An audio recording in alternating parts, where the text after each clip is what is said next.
Basahi dulu tangan dengan menggunakan air dan berikan sabun secukupnya. Pertama, gosok kedua telapak tangan. Kedua, gosok kedua punggung tangan kiri dan juga kanan. Ketiga, telapak tangan dan sela-sela jari.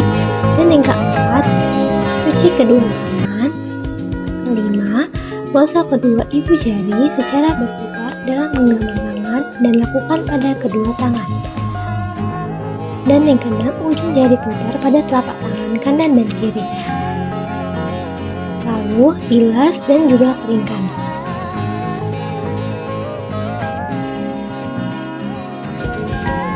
Etika batuk. Yang pertama, kita bisa menggunakan tisu ataupun sapu tangan untuk menutupi hidung, dan jangan lupa setelah itu langsung dibuang ke kotak sampah. Yang kedua, kita bisa menggunakan lengan bagian dalam. Dan yang ketiga, etika batuk yang ketiga, kita bisa menggunakan masker. Sekian dari saya Hiri. Wassalamualaikum warahmatullahi wabarakatuh.